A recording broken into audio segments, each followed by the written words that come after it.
Where are you going? No, I had like a thing of Windex on the desk. I didn't think scholar and housekeeper. All right.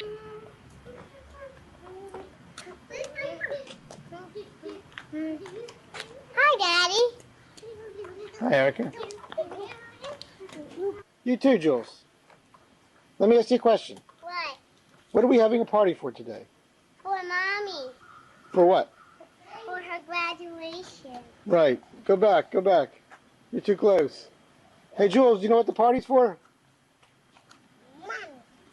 Right. But we Because already June celebrated 16th or 17th. No, I'm sorry, June 18th, 1989. And my wife, Maureen, is a PhD. What's that stuff? After only 15 years. And we are very proud. PhD. What is Okay, you guys are too close. Goodbye. These are your ancestors, Oh, your art historical Ma. ancestors. So you have in your family tree, you have two art historical grandmoms. Marcia Hall, my first mentor, reason I became an art historian, and because I wanted to be just like her, and the fabulous Phyllis Bober, the great, scholar of antiquity and the Renaissance. Hi, Dr. Pelta. Hi, Jules. Say hi to Daddy.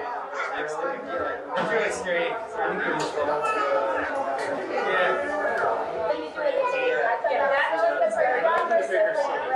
I had a marriage that was intact, which from the generation of women that I was part of didn't always happen. The stress of having of wanting a professional career, often, pulled people apart. I know a lot of women of that generation who were divorced. Sadly. Why didn't that happen to you, do you think? Because I stayed in Philadelphia.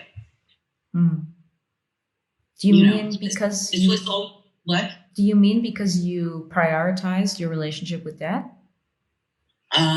Yes, but after I got my master's degree, after the first year in Bryn Mawr, I got a fellowship to go to Italy. I'd never been to Europe, to Italy before. It was 1978. It was fabulous.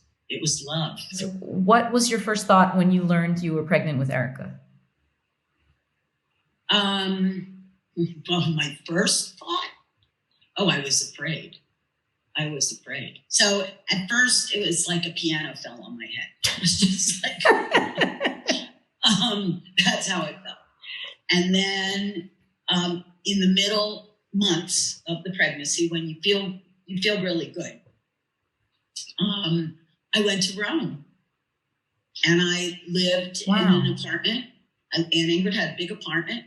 We lived together and I finished, and because I realized that with the baby, it might be a while before I could complete, my research if I didn't finish it then. Yeah. And I stayed over from 1978, I guess, until 83. When Erica's born in 1983, I had several trips to Italy. Hi. Where's your sister? Hey, Jules. Where's Erica? That's always the way we get hit. Thank you very much. What you got, Jules? Bringing more bread. And then of course Erica was born, and you were born, and the person who got me back. So there was like a hiatus of almost a decade. Well, yeah. I mean, let's not skip over this hiatus. The hiatus was broken by Marcia Hall, who was running an NEH program on Renaissance art, and she told me I had to apply.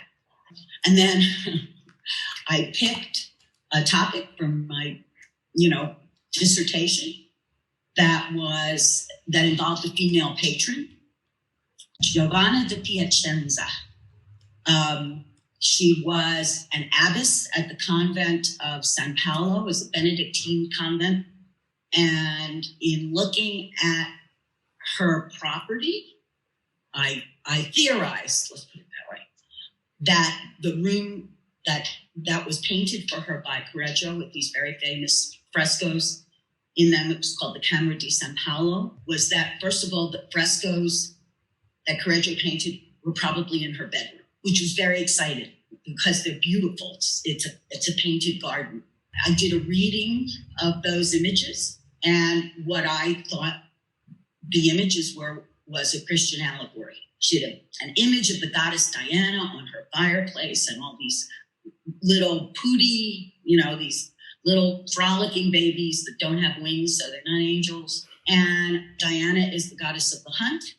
And I believe that the room represented the abbess's hunt for God, that Diana was hunting for God, that it was a Neoplatonic allegorical set of paintings, for which I got in trouble.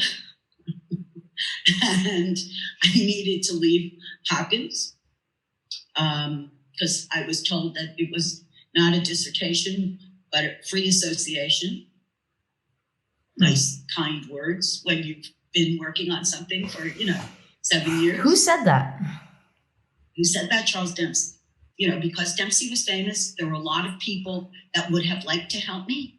But because, I've forgotten so much of this, but because he was such an influential person at that moment in time, I became like a hot potato. Mm.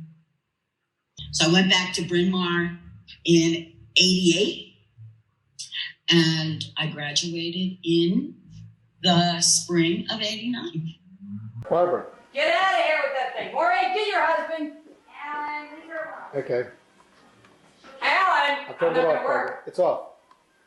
It is not, you liar. I can't work. Do you want to say anything to Maureen on this happy occasion?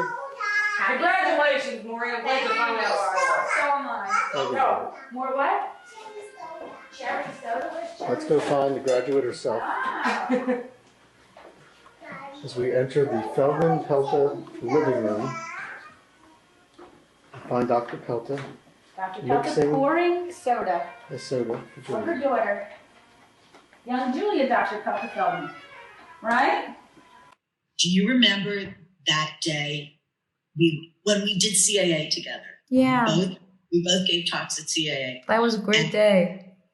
Right? That was great, wasn't it?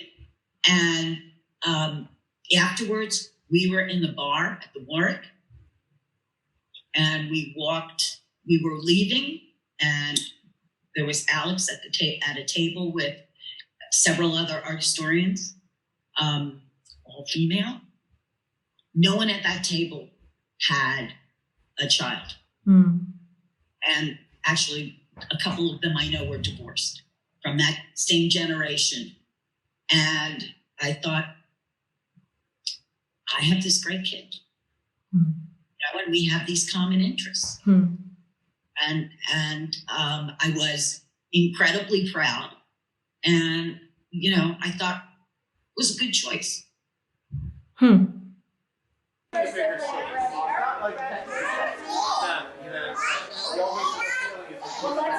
Let's go. How about clean?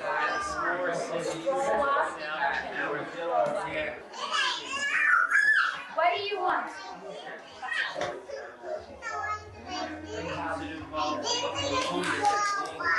I know you didn't. I was just joking. I'm sorry. Did I upset you?